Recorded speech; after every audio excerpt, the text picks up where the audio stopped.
लेकिन आज हम लोग क्या करेंगे, नंबर के बारे में एक प्रॉपर स्टडी करेंगे, एक सिस्टम बताएंगे। मैंने कुछ दिन पहले बताया था, ठीक है, 9th क्लास वालों को बताया था कि नंबर जो होता है पूरा कॉम्प्लेक्स नंबर का एक दुनिया है।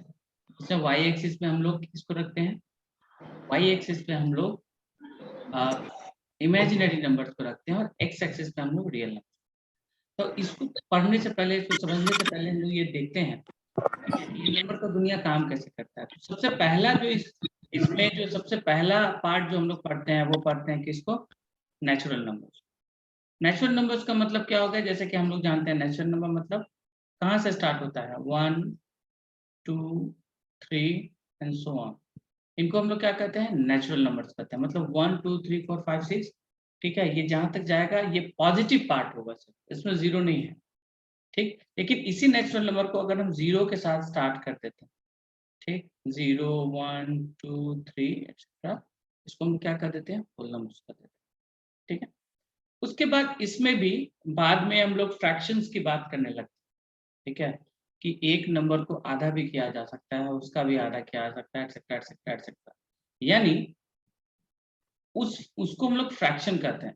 क्या कहते हैं, फ्रैक्शन। तो वो रेशनल नंबर के अंदर अभी आएगा।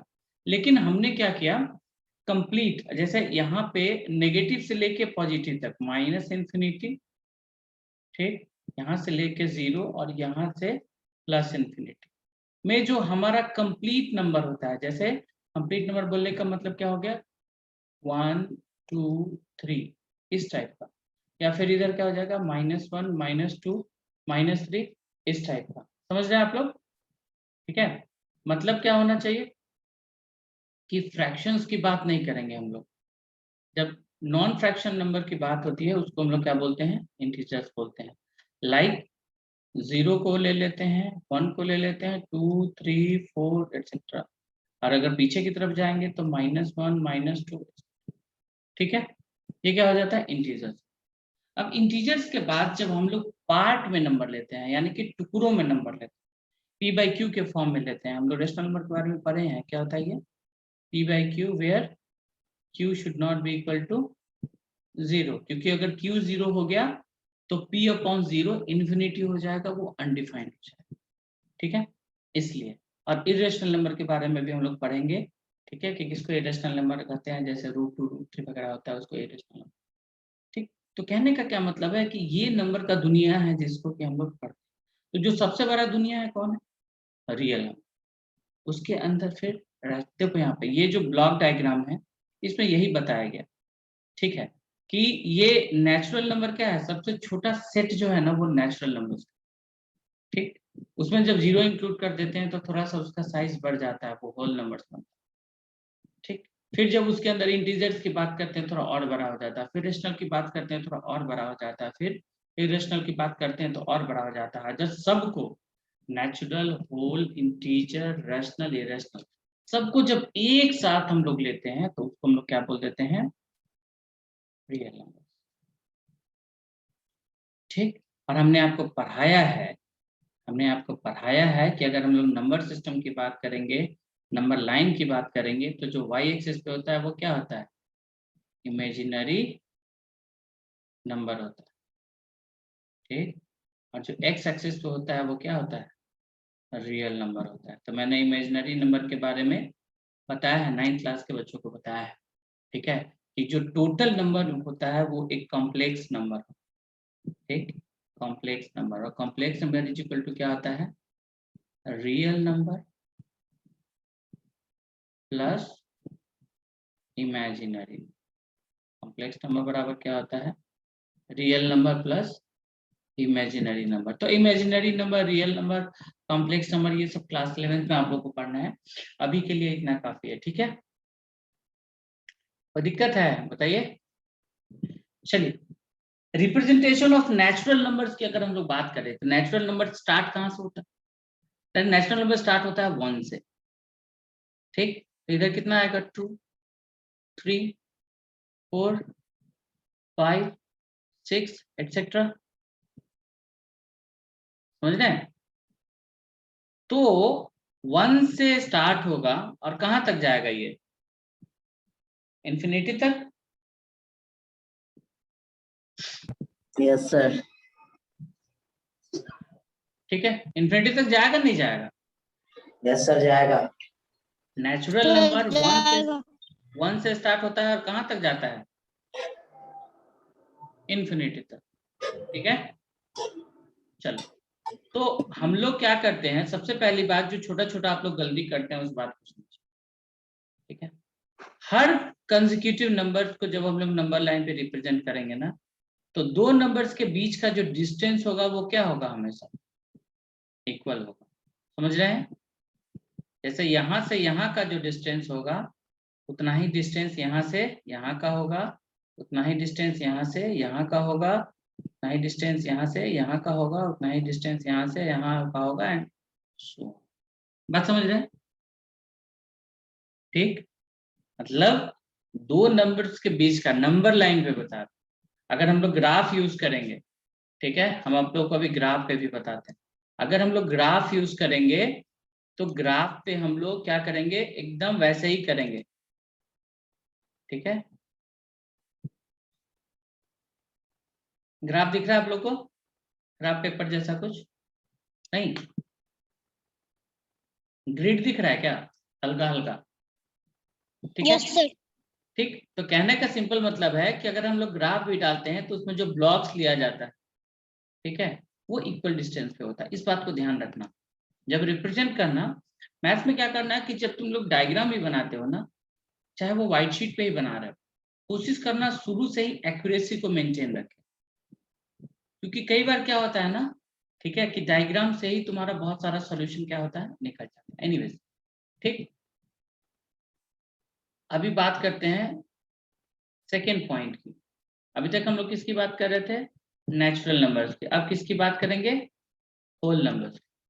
ठीक, तो क्या लिखेंगे, रिप्रेजेंटेशन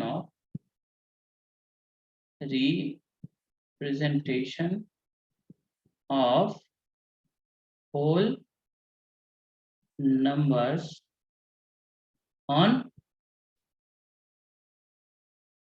नंबर लाइन।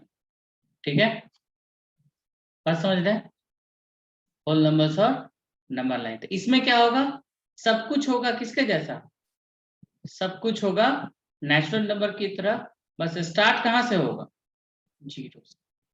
कहां से स्टार्ट होगा, जीरो से, और कहां तक जाएगा ये बताइए, प्लस इनफिनिटी। यहाँ पे भी हम लोग वही बात करेंगे, हर दो नंबर के बीच का जो गैप है वो क्या होगा, सेम। ये बात आप लोग कभी नहीं लिए, ठीक है, कोई दिक्कत है? चलिए, अभी तक यहाँ तक तो प्रॉब्लम नहीं आएगा, फिर नेक्स्ट में चलते हैं। नेक्स्ट हमारा थर्ड क्या हो जाएगा,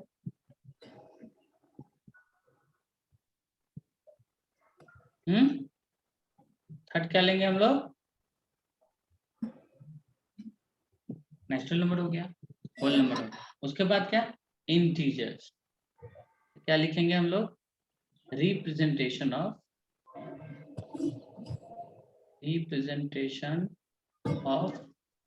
इंटीजर। सब लोग अपने अपने कॉपी पे लिखो, ठीक है, ऑन नंबर लाइन। यहां से हमारा मेन मैथमेटिक्स क्या होगा, स्टार्ट होगा। प्रॉब्लम हम लोग को यहीं से आएगा, समझ रहे हैं आप लोग? अब प्रॉब्लम को हम लोग टैकल करेंगे, देखते हैं कैसे टैकल करते हैं। इंटीजर्स के लिए हम लोग क्या किए, इंटीजर्स का मतलब क्या होता है, कंप्लीट नंबर का बात करते हैं, फ्रैक्शन नहीं होना चाहिए। ठीक है, इंटीजर्स का मतलब क्या हो गया, कंप्लीट नंबर की बात करेंगे, फ्रैक्शन नहीं होना चाहिए। ठीक, यानी ये जीरो से स्टार्ट होगा, राइट साइड 1 3 4, इधर क्या जाएगा -1, इधर क्या जाएगा -2 -3 -4। दिक्कत है नहीं ना? अब यहाँ पे भी जो रूल है वो यही कहता है कि जो डिस्टेंस होना चाहिए दो नंबर्स के बीच वो क्या होना चाहिए, सेम। इसमें कोई कॉम्प्रोमाइज नहीं। तो इंटीजर तक आप लोगों को प्रॉब्लम होगा क्या रिप्रेजेंट करने में, बताओ? सबसे पूछ रहा हूं, देखो फ्रैक्शंस के रिप्रेजेंटेशन में हम लोग क्या करते हैं, हम लोग को ये देखना पड़ता है कि जो भी फ्रैक्शन मिला है उसका जो वैल्यू आएगा, ठीक, जैसे अगर हम लोग इसका वैल्यू देखें, ये कितना आएगा 0.5। 0.5 कहाँ आएगा, 0 और 1 के बीच में है। ये बात समझ रहे हो कि नहीं समझ रहे हो सवाल में? ठीक, उसके बाद क्या करेंगे, 0 और 1 का मतलब हो गया कि हमें ये नंबर को 0 और 1 के बीच में ही रिप्रेजेंट करना। ठीक है, अब क्या करना, जितना डिनोमिनेटर है, कितना है डिनोमिनेटर 2, इसको उतना पार्ट में बांट दो, इक्वल पार्ट में। ठीक है, और जो न्यूमरेटर है उतना वाला पार्ट को पहले ले लो। न्यूमरेटर क्या है 1। ठीक, यानी कि ये जो पार्ट आएगा ये कितना आ जाएगा 1/2। ठीक है, जैसे अगला सवाल है, ठीक, -1/2। -1/2 का वैल्यू क्या आ जाएगा -0.5, यानी कि ये कहीं ना कहीं कहाँ पे आएगा, 0 और -1 के बीच में है। कोई दिक्कत बताओ? जैसे मान लो 3/2, 3/2 का वैल्यू कितना आ जाएगा 1.5, यानी कि ये कहाँ पे मिलेगा 1 और 2 के बीच में। तो इसको क्या करोगे, 3/2 को रिप्रेजेंट करने के लिए 3/2 को हम लोग लिख सकते हैं 3/2 इज इक्वल टू 1 प्लस 1/2। बताओ, और 1 हो गया यहाँ पे कंप्लीट, और उसके बाद क्या करना है 1/2 लेना है। तो कहाँ पे ले लेंगे, इस 1 और 2 के बीच में 2 पार्ट करेंगे और फिर यहाँ क्या ले लेंगे, ये हो जाएगा हमारा 3/2। उसी तरीके से -3/2 को करने के लिए क्या करेंगे हम लोग, -1 -1/2।